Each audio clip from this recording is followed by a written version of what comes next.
6 Ocak Pazartesi günden hepinize selamlar dostlar. YouTube ve Instagram'da yaptığım anket neticesinde bugün bütün akvaryumlardaki canlıları tek tek sizlere göstereceğim, tanıtacağım. Bazı türleri biliyorsunuzdur, bilmiyorsunuzdur. Bilmeyenler için de güzel içerik olacağını düşünüyorum. Ve elimden geldiğince de bu canlılar hakkında kısa bilgiler vereceğim. İlerleyen aylarda da bu canlılar üzerinde ayrı ayrı da videolar çekeceğim. Sadece biraz daha deneyim kazanmak istiyorum bu canlılarla ilgili. Şu an benim aktif olarak görmüş olduğunuz üçlü setim var. Bir tane ana tankım var. Bir tane de geçici akvaryum kurdum şu an şu dolabın içinde. Bir de içeride bir tane akvaryumum var. Şu anki kurulumda bazı sıkıntılar yaşıyorum. Özellikle su değerleri konusunda. Ne yazık ki şu an kullandığım suyun pH seviyesi 8'in üzerinde, yani 8-8,5 arası. Ve özellikle şu iki akvaryuma koyduğum karideslerde çok büyük sıkıntı yaşıyorum şu an. Onu bir türlü halledemedim. O da beni çok üzdü açıkçası. Neyse, zaten akvaryumlara gelince tek tek de bilgi vereceğim. Dilerseniz şimdi bütün akvaryumları tek tek gezelim. Hangi akvaryumda hangi türler var, hangi canlılar var? Bu canlılarla ilgili de size küçük bilgiler vereceğim. Dilerseniz önce şu akvaryumdan başlayalım. Üçlü setimin en üst katındaki akvaryum arkadaşlar. Bu akvaryumlara ortalama 40 litre diyebiliriz. Bu akvaryumda beni çok üzen bir durum yaşıyorum. Yaklaşık bir hafta 10 günden beri bu akvaryumda karides kayıplarım oluyor. Mesela şurada görmüş olduğunuz bir dişi karides var. Bunu da yakından size eklerim buraya. Bunu da özellikle almadım ki videoda da görünsün istedim. Yakın zamanda suların pH ve TDS değerlerini ölçtüm. Bu karideslerin adapte olduğu pH seviyesinin üzerinde benim su değerlerim. O yüzden sağlıklı ilerleyemiyoruz. Ne yazık ki sonradan gelen karideslerde büyük kayıplar yaşadım. Mesela bu tanka ben 21 adet sarı ateş neon karides koymuştum. 3'te ikisi öldü. Toplu ölümler olmadı ama 3-5, 1-2 azar öldü. Hatta şuradaki dişi de yumurta tutmuştu. Çok sevinmiştim. Dün gayet güzeldi. Akşam eve geldiğimde ölüydü. Yani artık 3'er 5'er tane karides kaldı. Bir şurada var, şuralarda var, aralarda var. Ne yazık ki buradaki karides popülasyonu bir türlü oturtamadım. Karidesleri suya adapte edemiyorum. Su değerlerindeki pH düşmediği sürece ya da ben bunu düşüremedikten sonra tekrardan buraya canlı eklemek istemiyorum. Onların da akıbeti aynı olur diye. O yüzden şimdilik burasını böyle bırakacağım. Mevcut canlılar dayanabilirse onu bekleyeceğim. İlerleyen dönemlerde de kaliteli sarı ateş bulursam çevremdeki hobicilerden alacağım. Çünkü bu karidesler bana Yasin'den gelmişti. İstanbul'dan geldi. Onun kullandığı su değerlerini de tam olarak bilmiyoruz. O yüzden en azından çevremdeki muhitten, hobicilerden bulabilirsem kaliteli öyle eklemeyi düşünüyorum. Bu akvaryumda 4 tane nerite salyangozu ekledim. Bu nerite salyangozları özellikle cam temizliği konusunda çok iyiler. Ben daha önce de nerite salyangozu beslemiştim ama bu nerite salyangozlarının da 2 tane dezavantajı var. Bunlardan birinci ve en önemlisi de bu nerite salyangozları bitki ya da camlara çıktıkları, yapıştıkları zaman eğer kendini bırakır, düşer, bir şey olursa, ters dönerlerse kaplumbağanın sırt üstü yattığı gibi düşünün. Eğer öyle bir durum yaşanırsa bu nerite salyangozları kendilerini düzeltemiyorlar. Eğer böyle bir durumla siz karşılaşırsanız tekrardan düzeltmeniz gerekiyor. Uzun süre fark etmezseniz salyangozlar ölüyor. Birinci dezavantajı o. İkinci dezavantajı da bu, bence böyle. Herkeste olmayabilir. Daha önceki beslemiş olduğum deneyimlerimden yola çıkarak bunu söylüyorum. Sıvı gübre girdiğim akvaryumlarda nerite salyangozları çabuk ölmüştü. Ama şu an herhangi bir sıvı gübre girmediğim için akvaryumlarıma bir problem yaşamıyorum. Bu neriteleri de şu yüzden aldım arkadaşlar. Hem canlı çeşitliliği olması açısından hem de dediğim gibi bu nerite salyangozları güzel yosun temizliyorlar. Özellikle camlarda. Benim camlarda da ufaktan yosunlaşma başladı şurada gördüğünüz gibi. Özellikle şu kısımlarda birazcık yosunlanma başladı. O yüzden nerite de attım buraya. Hem canlı çeşitliliğini arttırmak adına hem de temizlik yapsınlar. Görsel olarak birazcık daha temiz gözükmesi için şu neritelerden de ekledim bu tanka. Bu akvaryumu da şöyle güzel bir rampa yaptım. Bitkileri şöyle koydum. Hatta şu an demin gördüm ufak tefek bir fotosentezle başlamış. 5-6 tane sarı ateş neon karides kaldı bu akvaryumda. Yani ne yapsam bilmiyorum. Şu görmüş olduğunuz da karides kabuk değiştirmiş. Bunu bilmeyenleriniz varsa. Karidesler su şartlarına göre kabuk değiştirirler. Büyüdüklerinde kabuk değiştirirler arkadaşlar. Bunları akvaryumda görürseniz korkmayın. Almayın da. Bunları kendileri yiyorlar. Kalsiyum ihtiyaçlarını, kitin ihtiyaçlarını ondan karşılıyorlar yani. Böyle hayalet gibi bir şey görürseniz karidesim öldü diye üzülmeyin. Onları yiyorlar yani. Onları almanıza gerek yok. Sizi çok rahatsız ediyorsa dip çekimi yaparken alabilirsiniz. Yasin'den aldığım sarı ateşler dehşet güzel arkadaşlar. Gerçekten övgüyü hak ediyor yani. Yasin de çok iyi seleksiyon yapıyor biliyorum. Şu bant ve şu renk güzelliğini ben daha henüz görmedim çevremde ya da internette. Bu erkek bir karides arkadaşlar bu arada. Bu akvaryumda harici olarak mikralardan birazcık dikim yaptım. Zemin gübresiyle takviye yaptım bunlara, kapsül gübrelerden. Buraya biraz mikra diktim. Burada anubiasım var. Birkaç tane de çınar yaprağı attım. Bir de haricen şuraya Christmas moss sarmıştım. Yeni sarım bu. Bugün de Türker abiden özel bir tür olan moss aldım ama ben bu mossun adını bilmiyorum. O da bilmiyor. Türkiye'de çok nadir bulunan bir mossmuş. Adını da bilmiyorum. Öğrenirsem bu videoyu montajlarken onu da aşağı koyacağım. Hatta görselini de koyarım. Ben de çok çok merak ettim. Çok nadir bulunan Moss dedi. Bunu bana hediye etti sağ olsun. Burada da ufak tefek böyle yeşillik yapmaya başladım. Şimdilik birinci akvaryumda durumlar bu şekilde arkadaşlar. Dilerseniz şimdi diğer akvaryuma geçiyoruz. Evet arkadaşlar, bu da setteki ikinci akvaryumum. Sarı Ateş Neon Karides akvaryumundaki problem bunda da var arkadaşlar. Bloody Mary karidesler bana ilk geldiği dönemde yine tek tük kayıplarım oldu. Özellikle ilk başta dişiler ölüyor garip bir şekilde. Dişilerden sonra da erkek ölümleri başlıyor. Timur abiden 17-18 tane karides gelmişti. Bunların büyük bir kısmı öldü. Daha sonra ben bu koloniyi büyütmek için Yasin'den Bloody Mary rica ettim. Sağ olsun bana tekrardan Bloody Mary karides gönderdi. Onları da aşıladık vesaire koyduk. Aradan böyle 3-5 gün geçti. Yine ölümler başladı. Şu an bu akvaryumda 3 erkek 2 dişi Bloody Mary karides var. Dişiler uzun zamandan beri yumurta çeviriyor. Kalan karidesleri adapte edebildik diye düşünüyorum. Burada da şu an su değişimi vesaire çok sık yapmıyorum. Yemlemeydi vesaire, hani optimum düzeyde ilerliyoruz. Yavrulama vesaire konusundan umutluyum. O yüzden hani burada enseyi karartmıyorum. Bu akvaryumdaki bir diğer tür de poso tavşan salyangozları arkadaşlar. Gördüğünüz gibi bir tane minnak var, tırmanıyor. Bu poso tavşan salyangozları da kıymetli salyangoz türlerinden biri. Elimde de şu an bir tane damızlık var. Şöyle bir tane yavru var. Buradaki yavruları Yasin göndermişti. Türker abiden de bugün bunları çarptım. Burada da yine iki türle devam ediyoruz. Oo, bakın fotosentez başladı. Uzun zamandır burada fotosentez de görmüyorduk. İyi oldu. Gül bitkimiz fotosentez yapıyor maşallah. Neyse, bu akvaryumda şurada bir mangrove köküm var. Görmüş olduğunuz gül bitkileri var. Cryptocorin var. Yine böyle 3-5 çınar yaprağı attım. Bu arkadaki yaprak konusunda bilgi vermeyeceğim. İlerleyen dönemde bununla ilgili de kafamda bir şeyler var. Bu akvaryumlardaki su sıcaklığım ortalama 24-25 derecelerde. Normalde poso tavşan salyangozları 28 bandında falan bakılıyor. Öyle biliyorum ama ben bu salyangozlarda üretim amacı gütmediğim için şu an herhangi bir problem yok. Bu arada şunu da söyleyeyim arkadaşlar. Poso tavşan salyangozlar büyüdüklerinde bitki yiyorlar. O yüzden buna da dikkat edin. Alacakları olanlar varsa, beslemek isteyen olursa, bunlar bitkiyi yiyorlar arkadaşlar. Ya ben buradaki bitkileri gözden çıkardığım için zaten benim için problem yok, ama ola ki şöyle bir akvaryumunuz vardır. Böyle bir akvaryuma poso tavşan salyangozu koymayın kesinlikle. Bunu da söylemiş olayım. Bu da poso tavşan salyangozu arkadaşlar. Bu yellow olarak geçiyor herhalde. Green değil tam olarak sanırım. Bu da böyle Bloody Mary erkek bir karides, götünü döndü bizlere.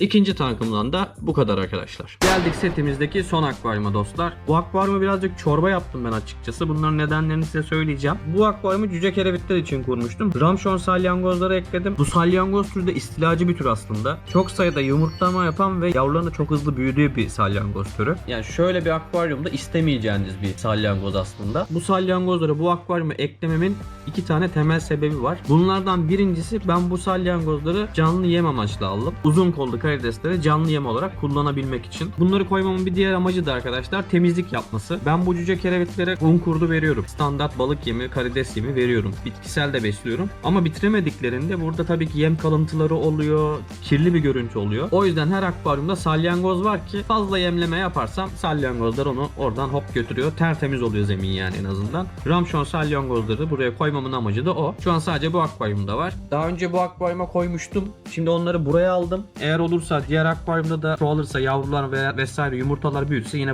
onları buraya alacağım. Bir problem yok. Bunları da öyle değerlendireceğiz. Şu an bu akvaryumda 10 tane cüce kerevit var. Burada Aponogeton madagascarensis bitkim var.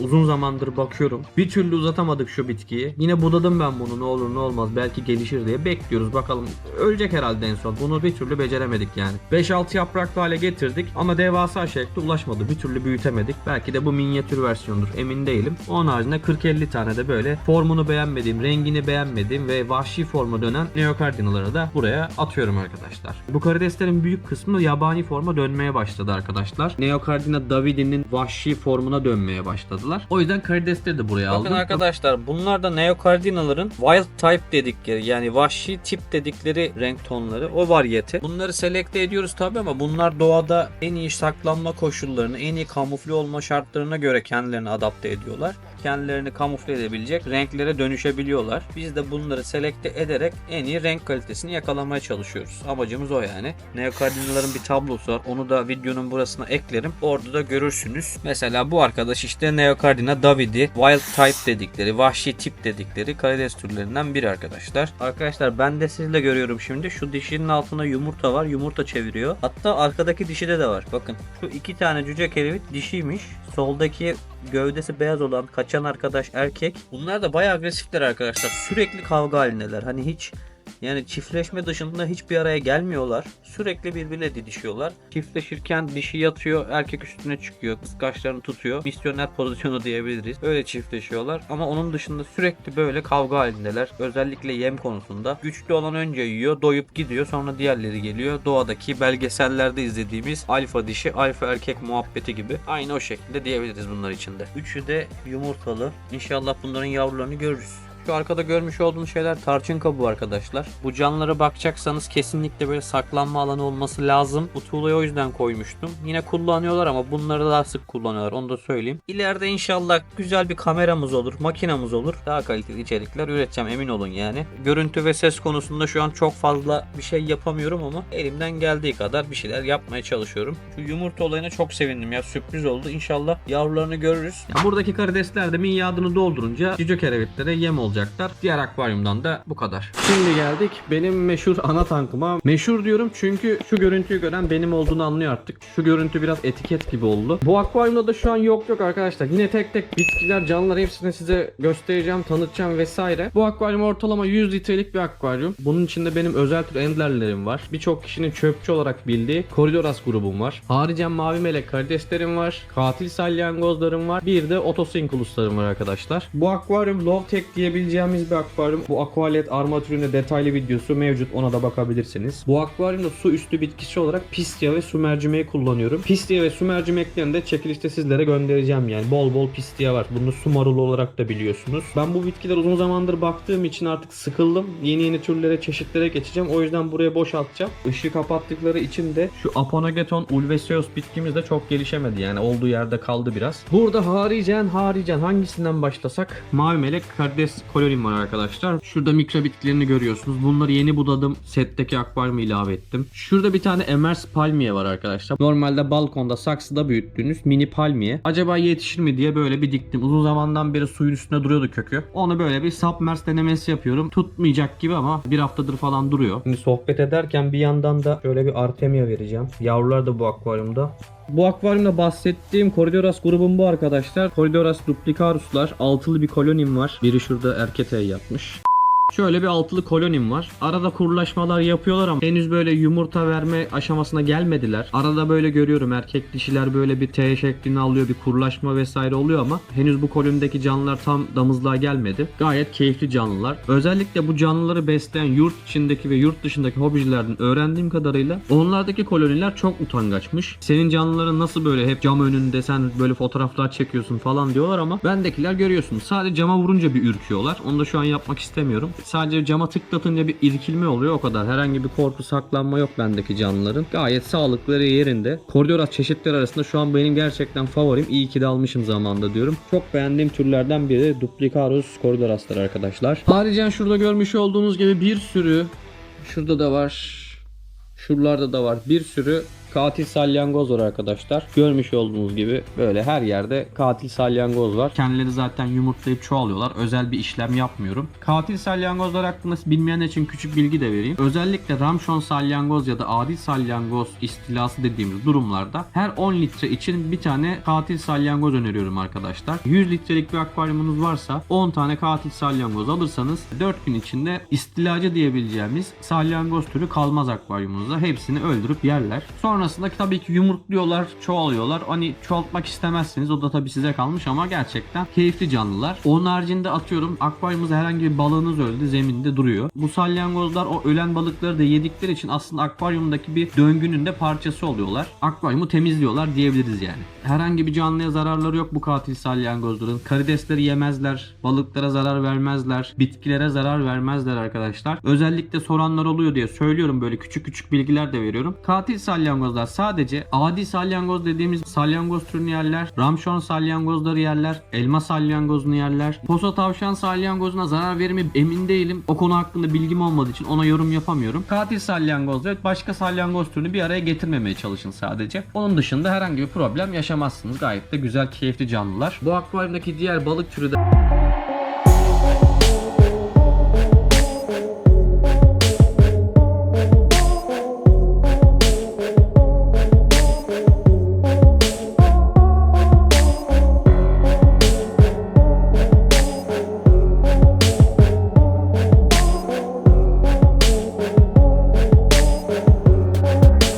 kobraların altından geldi bu albinolar. Bir mutasyon sonucu oluştular ve gerçekten milli piyango gibi çok sürpriz bir şey oldu. Beklemiyordum. Bu albino endlerde benim bildiğim kadarıyla hala Türkiye'de sadece bende var. Sadece bir tane abi var. Facebook'ta denk geliyor. Bu ikinci oldu son paylaşımında. Bundan bende de var diyor ama abi diyorum görsel at göreyim, belki kan değiştiririz bak ne güzel falan filan. Art niyetli olmadan adamdan görüntü istiyorum. Hiç dönüş yapmıyor. O yüzden ben hala Türkiye'de sadece bende olduğunu savunuyorum. Başkasında kimse görmedim. Bu varyete gerçekten çok nadir görülen bir varyete arkadaşlar. Türkiye özelinde değil, dünya özelinde de böyle. Dilerseniz YouTube'da ya da Google'da araştırabilirsiniz. Çok az kaynak var arkadaşlar bu albino endler özelinde. Kırmızı gözlü ve eflatun tenli bu balıklar. Albino lepistes türleri yavrularını yeme eğilimindedir arkadaşlar ve genellikle de yerler zaten. Mesela albino super red lepistesi örnek verebiliriz. O yüzden genelde bu balıkları ya da dişileri sepet yöntemiyle, yavruluk yöntemiyle vesaire öyle üretirler ya da öyle çoğaltabilirsiniz. Çünkü yavrularını yiyorlar. Alıştıramıyorsunuz yani. Mesela bu akvaryumda görüyorsunuz bir sürü yavru var. Ben bunu fark ettikten sonra ayırmıyorum artık. Şu görmüş olduğunuz mesela green cobra'ların altından gelen yavrular. Bunların içinde bakın mesela şurada var. Albino yavru da var. Green cobra da var. Koloniyi büyütme ve yavruluk konusunda gerçekten çok konforlu ve rahat bakılan bir tür. Albinolardan da şu an hiç kimseye sahiplendirme yapmadım. Arada bazen Facebook gruplarını böyle tanıtım amaçlı, görsel amaçlı paylaşıyorum. Şubat gibi Timur Hoca'ya bir gönderim yapacağım. Öyle bir sözüm vardı. O yüzden ilk ona göndereceğim. Daha sonra bu varyeteyi de sahiplendirmeyi düşünüyorum açıkçası. Zaten şu an mevcut renkte çok fazla renklerini sergilemiyorlar. Yine onu buraya koyarım. Normal gün ışığında nasıl renk olduklarını. Jelibon gibi balıklar bazen böyle güneş altında görüyorum böyle yüzerken. Yani alıp ağzına atasın gelir abi. O kadar renkli ve güzeller. Fosforlu, mor, kırmızı falan. Renk kaliteleri gerçekten çok iyi. Albino enderleri de dediğim gibi Şubat'tan sonra sahiplendirme yapacağım. Şimdiden yazanlar var. Eğer ilgilenen olursa Instagram üzerinden ulaşabilirler. Burada bahsetmek istediğim bir diğer konuda abi Green Cobra ile albinolara niye aynı akvaryumda bakıyorsun? Madem özel ve kıymetli tür bunları ayrı ayrı bakman gerekmez mi? Niye aynı akvaryumda bakıyorsun diyenler var. Doğru da diyorlar aslında. Ama ben bunları bir arada bakmak zorundayım. Çünkü bunları koyabileceğim başka bir akvaryumum şu an yok. Ayrıca albinolar diğer balıklardan döl alsalar bile yine albino doğurmaya devam edecekler. Bunlar benim Green Cobra Endler kolonim. Bakın gördüğünüz gibi kovalıyor ama bir zarar vermiyor yani. Bunlar yavru yemiyorlar arkadaşlar. Sadece çok küçük hacimde akvaryuma koyarsanız enderleri, bir tane dişi yavrunun peşine takılırsa diğerleri de tetiklenip yavruyu kovalıyorlar. Öylece yavruyu yiyebiliyorlar. Ama böyle bir akvaryumunuz varsa kesinlikle yavru yemezler yani, emin olun. Green Cobra Endler dediğim varyetede de Türkiye'de sayılı insanlarda var benim bildiğim. Yine özel tür ve nadir bulunan varyetelerden biri. Şu an ben bunu hala ıslah ediyorum. Bunun altından Black Bar Endler dediğimiz varyete çıkıyor. O Black Bar Endler'leri de hobicilere hediye ediyorum son dönemlerde. Şu an elimde yok. Bu varyete de benim gerçekten çok sevdiğim bir varyete türü. Diğer akvaryuma geçmeden aklıma geldi arkadaşlar. Size kendi kendime keşfettiğim bir durumu göstereceğim. Ben geçenlerde Temu'dan şöyle mor ötesi bir ışık aldım arkadaşlar. Mor ışık yani. Akvaryumdaki canlıları, bitkileri gözlemlerin bir fosfor, parlaklık bir şey var mı diye. Şöyle bildiğiniz 60-70 liralık bir ışık. Bunu akvaryuma tuttuğumda hangi canlıdan fosfor çıktı biliyor musunuz? Hemen göstereyim. A few moments later. Işığı kapattım. Şöyle mor ötesi ışığı gezdiriyorum. Bakın bitkiler. Tabii şu an kamerada nasıl gözüküyor bilmiyorum ama yem zaten parlayan şey. Karideslerde bir şey yok. Koridoraslarda da bir şey yok. Tabii bu biraz canlıları rahatsız ediyor. Bakalım yosun bir şey yok. Tertemiz. Bakın şu parlayan şeyler Helena katil salyangoz kapakları arkadaşlar. Ultraviyole ışıkta parlıyorlar. Bunu da hiçbir yerde kimse size söylemez. Göremezsiniz. Bakın mesela. Şu parlayan şey katil salyangozun, Helena'nın kapağı arkadaşlar. Alt kapağı var ya. Başka hiçbir canlıda böyle bir parlaklık yok. Albinolarda falan herhangi bir şey de yok. Katil salyangoza gelince nasıl parlıyor gördünüz mü? Ben bunu kendim keşfettim. Hiçbir yerde de yok. İşinize yarar mı bilmiyorum ama bu da böyle enteresan bir bilgi arkadaşlar. Bilgi bilgidir. Tesadüfen öğrendiğim bir bilgi, gördüğüm bir bilgi. Bunu da size söylemek istedim arkadaşlar. Dilerseniz şimdi diğer akvaryuma geçiyoruz. Arkadaşlar bu da benim 4. akvaryumum. Şu ana tankımın altındaki dolaba koydum böyle. Biraz merdiven altı akvaryum gibi oldu açıkçası. Bunu da geçici olarak buraya koymak durumunda kaldım. Çünkü içerideki akvaryumu bozdum. Katil karidesleri oraya aldım. Yani uzun kollu karidesleri içeri almak durumunda kaldım. O akvaryumu bozmuşken de süper redleri buraya aldım. Çekilişte sizlere göndereceğim 10 tane süper red plako burada arkadaşlar. Şu an bu tarafta saklanıyorlar. Biraz ürkekler ne yazık ki. 10 tane süper red plakoyu da buraya aldım arkadaşlar. Bunların içinde 5 santim olan da var. 10 santim olan da var. Büyüklü küçüktü. Onu böyle hak geçmesin diye bir şekilde ayarlayacağım. 2'şer tane dediğim gibi. Bunları da buraya koydum. İleride kullanırım vesaire diye. O yüzden şu an buradalar. Zaten yavrular içerideki akvaryumdaydı. Onları da buraya aldım. Burada da bir 50 tane yavru var herhalde. Saymadım. Bu yavrular renk almaya başlayınca baktım black bar çıkıyor. Direkt o yavruyu alıyorum. Mesela şurada bir tane erkek gördüm. Black bar ender erkeklerini buradan ayırıyorum. Ya onları da isteyene hediye ediyorum. Bunu geçici olarak kurdum. Dedim yani çekilişten sonra birazcık daha tertip düzeni oturtacağım diye. Şu an hiçbir şey yok aslında. Burası yavruluk akvaryumu gibi düşünebilirsiniz. Plekolar burada. Bunları da zaten rahat alabilmek için aslında buraya koydum. Öbür akvaryumu bozmuşken. Çünkü bunlar saklanıp kaçtıkları için özellikle bitkili akvaryumda balık yakalamak çok zor oluyor. Hemen şimdi bunlara da bir artemia verelim. Birazcık da bunlar coşsun. Onlara da bakalım biraz. Daha önceki videolarda söylemiştim ama ben bu rotifish kabuksuz artemia'yı çok kullanıyorum arkadaşlar. Bunu dilerseniz suda bekletip de verebilirsiniz. Ben direkt böyle serpiyorum. Şekil A'da gözüktüğü üzere. Hemen şöyle birazcık dökeyim. Bunlara günde 3 öğün böyle artemia veriyorum arkadaşlar. Fazla yemlerde zaten aşağı çöküyor. Plekolar diyor. Bunlara da günde bir defa bitkisel bazlı yem veriyorum. Bunlar da Tropical'in Velsigren yemini seviyorlar. Şu armatür Çin'den aldığım bir ürün arkadaşlar. Bunu Temu'dan aldım. O ucuz armatürler var ya ondan. Şöyle bir tane kolu var. Aç kapa.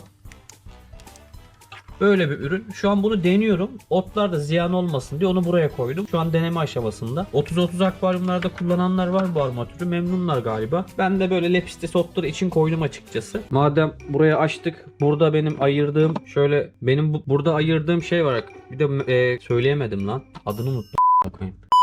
Burada haricen ayırdığım su mercimekleri var. Bunlardan da isteyene göndereceğim. Hediye de ediyorum zaten bedavaya. Burada un kurtlarım var. Bu un kurtlarını da birazdan zaten kullanacağız arkadaşlar. Neyi de vereceğimi göreceksiniz. Bir de şuraya 8. ayın 28'i 2024 yazmışım zaten. Sirke kurdu kurdum. Burada da Coriolis yavrular için ilerleyen dönemde kullanmak için canlı yem kültürü hazırladım. Şimdi ona ışık tutacağım. Bir de ona bakalım. Şu an kültürün içinde gördüğünüz o bulanıklık var ya. Aslında onların her biri sirke kurdu. Bunları süzüp alıyoruz arkadaşlar. Genelde kahve filtresi kullanıyor bunlarda. Bunları da özellikle beta ve Coriolis yavrularında kullanıyoruz arkadaşlar. Çünkü onların yavruları şu görmüş olduğunuz lepistes yavrularından çok küçük oluyor. O yüzden biraz daha küçük yemler kullanmak gerekiyor. Ben olur da şu duplicaruslar yumurta verir yavru alırsak diye şu babacanlar abi çok güzel değiller mi? Maşallah. Bir maşallah yazarsınız aşağıya. Tabii efendim. Bunlar olur da yumurta verir de biz öyle bir girişimde bulunursak bu sirke kurdunu da onların yavruları için şimdiden kurdum yani. Bayağı oldu aslında. Yavaş üreyen ve artan canlılar arkadaşlar. Eğer böyle bir girişiminiz varsa sirke kurdunu da kullanmak isterseniz erkenden kurun derim sizlere. 6 ayda falan kendine geliyor kültür. Anca öyle oturuyor. Bu bilgiyi de size vereyim. Burada haricen benim şurada Sobo'nun en son detaylı incelediğim hava motoru var. Hala onu kullanıyorum ve çok memnunum bu motordan. Bir de Sunsun 603B var. Bunun da su motorunu tepeye aldım arkadaşlar. Normalde debi arttırıyor diyorlar ama debi arttırmakla kesinlikle alakası yok. Sunsun 603B'yi temizledikten sonra bir hava sorunu oluyor. Bu şekilde yaparsanız içinde kalan havaya akması daha kolay oluyor. Ben daha çok verim alıyorum en azından. Ama bunun altta olması, üstte olması falan filan debi arttırmıyor. Hiçbir etkisi yok. Bilginiz olsun. Bu da böyle güzel bir bilgi. Bu akvaryumdan da bu kadar arkadaşlar şimdilik. Dediğim gibi yavruluk ve geçici olarak misafirimiz olan plekoları buraya aldım. Bu akvaryumda ortalama olarak 20 litre arkadaşlar. Bunu da gördüğümüze göre dilerseniz son akvaryuma geçelim arkadaşlar. Vallahi şimdi bunlara da diğer akvaryumda ölen sarı ateş neon vardı ya arkadaşlar şu. Şimdi bununla kandırmaya çalışacağım. Gelecekler mi bakayım. Bakın geldi hemen. Şöyle bir gösteriyorum.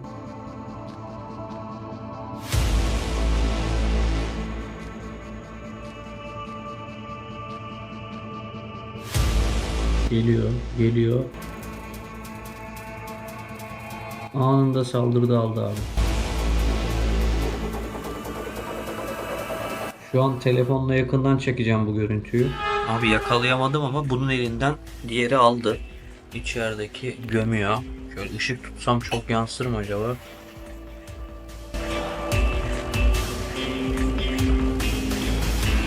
Kavga başladı şu an burada.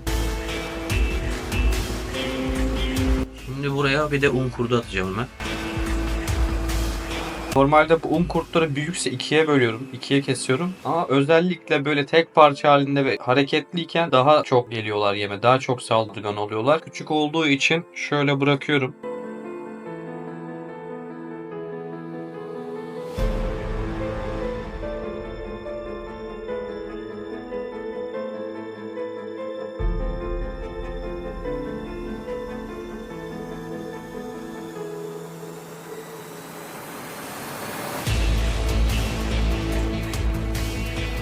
Birazcık yemi ona doğru itsem iyi olacak. Şimdi şöyle bir şey yapıyorum arkadaşlar.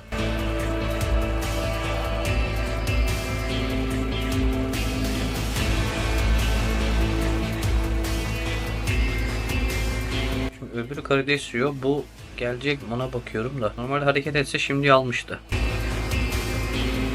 Arkadaş gömüyor. Yani telefon ne yazık ki çok iyi değil ama zaten daha önce bir tane shorts yayınlamıştım. Onu da buraya ekliyorum hemen.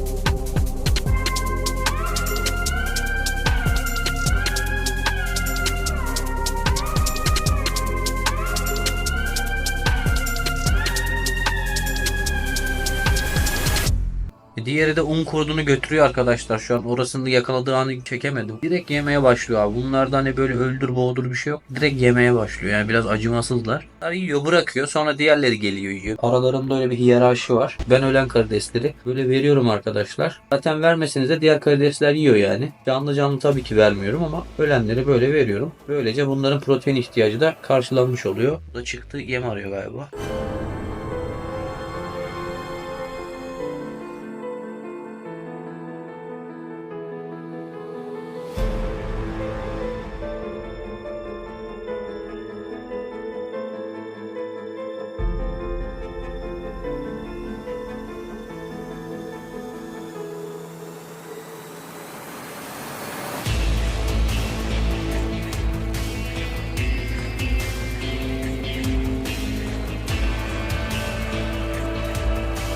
Böylelikle beslemiş olduğum tüm canlı türleri ve canlı çeşitlerini elimden geldiği kadar sizlere göstermeye ve tanıtmaya çalıştım arkadaşlar. İlerleyen süreçlerde de bu canlı çeşitliliğini arttırıp yeni canlılarla keyifli içerikler çıkartmaya devam edeceğim. Videoyu buraya kadar izlediyseniz videoyu beğenmeyi ve henüz kanalıma abone değilseniz şu aşağıdaki abone ol butonundan kanala abone olabilirsiniz. 11 Ocak Cumartesi günü saat 19'da da canlı çekilişimiz olacak arkadaşlar. YouTube'daki canlı yayınımızda görüşmek üzere.